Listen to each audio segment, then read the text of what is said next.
Al-Hamoui affirme devant le Conseil économique et social onusien qu'Israël a expulsé depuis son occupation du Golan syrien environ demi-million de ses habitants et imposé l'identité israélienne aux habitants du Golan.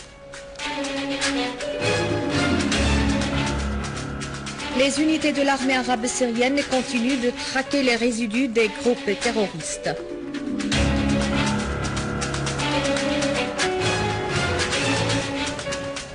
Le ministre français de l'Intérieur a affirmé que les djihadistes français en Syrie seront considérés comme des ennemis de la France s'ils retourneront.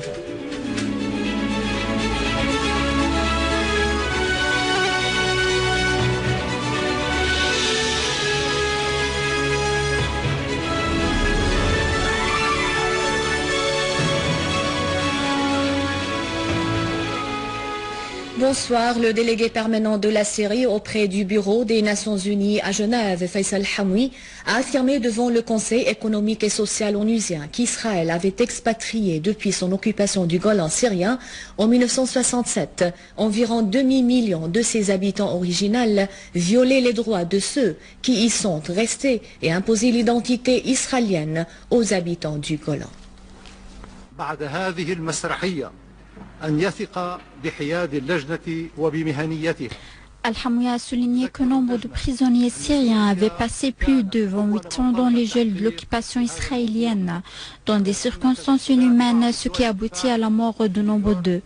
Al-Hamoui a ajouté que l'occupant israélien refuse la mise en liberté des prisonniers golanais ou la permission de les visiter, ce qui constitue une violation flagrante de l'accord de Genève 4. Il a ajouté que certains pays ont dévié depuis 2 ans le mandat et les objectifs sublimes des organisations onisiennes en ignorant les violations des droits de l'homme dans les régions qui sont sous l'occupation, notamment en Palestine et au Golan occupé.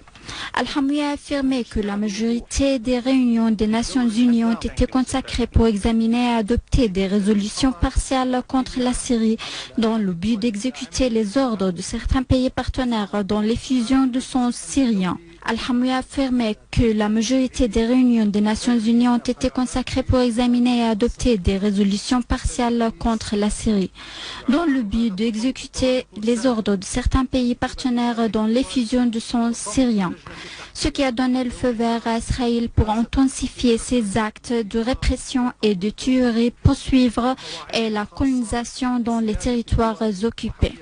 Il a averti que la poursuite des mutismes honteux des organisations internationales devant les actes répressifs d'Israël fera perdre le rôle de maintenir la paix et la sécurité internationale. À noter que le Conseil économique et social des Nations Unies réuni à Genève a adopté une nouvelle résolution sur les retombées économiques et sociales de l'occupation israélienne sur les conditions de vie du peuple. Le Conseil économique et social a demandé dans sa résolution aux autorités de l'occupation israélienne de ne pas exploiter ses ressources et d'arrêter la destruction des maisons, des biens et des terres et le jet des déchets.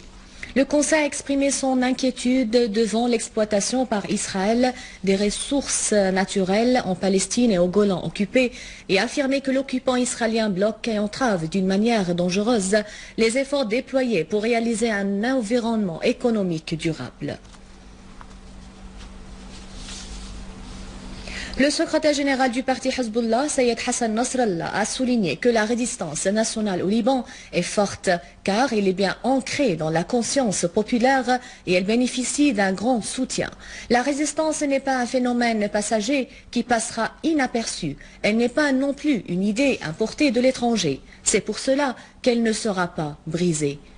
Dans son discours pendant la cérémonie centrale annuelle du mois du Ramadan organisée par l'association de soutien à la résistance, Nasrallah a déclaré que tous ceux qui ont essayé de briser la résistance depuis sa création ou même de l'isoler ont échoué et échoueront dans l'avenir. Il a ajouté que la résistance n'est ni une organisation ni un parti politique. Elle n'est pas non plus un mouvement ou une faction qui peuvent être boycottés, isolés ou affaiblis. Elle est la volonté populaire massive et solide, fondée sur la foi profonde et la perspicacité d'une vision de l'avenir, ainsi qu'une grande volonté d'action. Nasrallah a souligné que la résistance dès ses débuts cherchait à atteindre 3 objectifs, à savoir libérer le territoire libanais occupé et les détenus par l'occupation et ses agents, récupérer les corps des martyrs et enfin de contribuer à protéger la terre et le peuple du Liban contre toute agression. Son rôle est de faire face aux menaces et aux dangers israéliens aux côtés de l'armée et les forces de sécurité libanaises parce que la résistance ne prétend pas porter seule la responsabilité de la sécurité du Liban. Le secrétaire général du parti Hezbollah a souligné que le Liban n'est plus une cible facile pour l'ennemi israélien car désormais aucun acteur étranger ne peut lui imposer ses conditions ou ses projets. Nasrallah a conclu que les peuples qui veulent vivre avec dignité n'ont pas d'autre alternative que de s'unifier, relever les défis et de construire leur propre avenir par le dialogue et la réconciliation. Nasrallah a appelé donc les Syriens, les Égyptiens, les Irakiens, les Palestiniens, les Libanais au dialogue. Le chef de l'église maronite, le cardinal Bchara Boutros Rai, a estimé que si des réformes étaient indispensables en Syrie, on n'y arrivera pas par la violence et la guerre. Dans une interview avec la radio Voix de la Russie, cardinal Rai a appelé à l'arrêt de la violence et à l'amorce d'un dialogue pour la paix, soulignant que des pays occidentaux et même de la région sont en train de soutenir les extrémistes avec les fonds et les armes, ce qui conduira à la destruction du monde arabe. Cardinal Rai a demandé aux pays qui veulent la guerre en Syrie de révéler le sort des 2 patriarches, Ibrahim et Yazagi, ainsi que le sort de tous les autres kidnappés. Dans une nouvelle preuve de la politique occidentale de 2 poids 2 mesures, le ministre français de l'Intérieur, Manuel Valls, a estimé que des soi-disant djihadistes français en Syrie seront considérés comme ennemis de la France s'ils retourneront à un moment où le gouvernement français appuie les groupes terroristes armés en Syrie et leur fournit fonds et armes. Dans une interview à la 2e chaîne française, Valls a indiqué que les services de renseignement français ont placé sous surveillance des dizaines de combattants français qui sont retournés en France en provenance de la Syrie.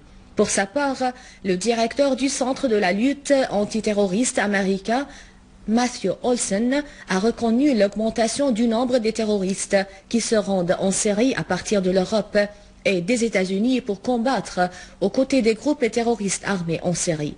Le site web iranien Press TV a rapporté, citant Olsen, que la Syrie est devenue un vrai champ de bataille pour les djihadistes dans le monde.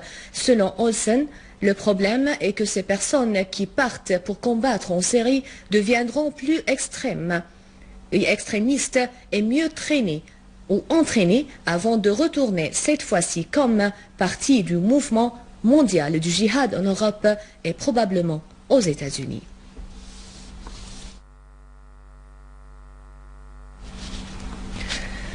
À Al-Hassak, des unités des forces de l'armée arabe syrienne ont infligé les groupes terroristes de lourdes pertes dans une série d'opérations exécutées à l'ouest et au sud du gouvernorat d'Al-Hassak. Lors des opérations, un grand nombre de terroristes ont été liquidés et une grande quantité de leurs armes ont été saisies, notamment dans les régions de Sabha, Dwayna, Al-Khama'el, Qana, Al-Karama et Sadd al-Janoubi dans la banlieue d'Al-Hassak.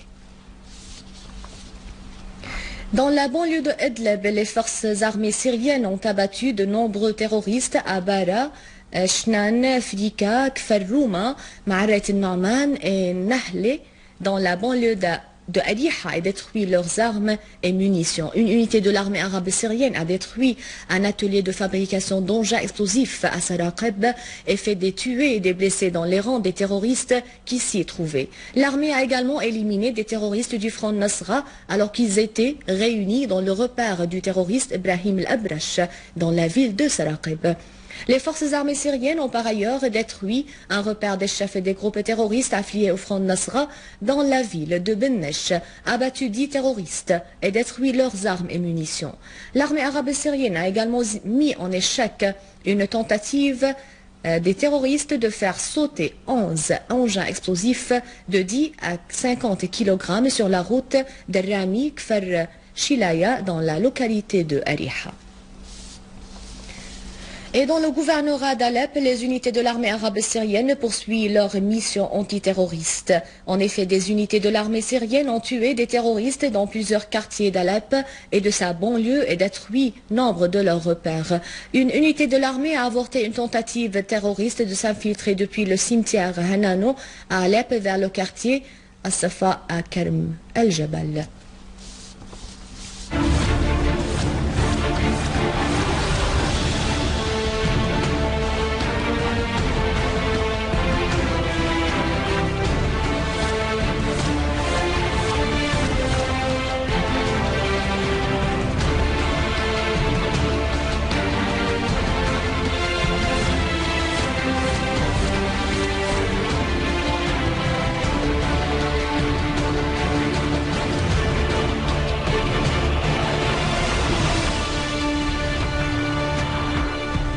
À la fin du journal, un rappel des titres. Al-Hamwi affirme devant le Conseil économique et social onusien qu'Israël a expulsé depuis son occupation du Golan syrien environ demi-million de ses habitants et imposé l'identité israélienne aux habitants du Golan.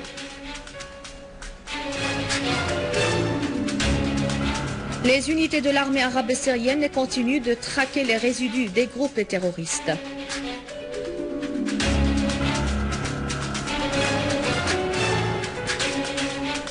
Le ministre français de l'Intérieur affirme que les djihadistes français en Syrie seront considérés comme des ennemis de la France s'ils retourneront. Je vous rappelle que vous pouvez consulter notre site internet syriaonline.sy pour revoir ce journal et davantage d'informations. Merci de votre fidélité. Bon après-midi.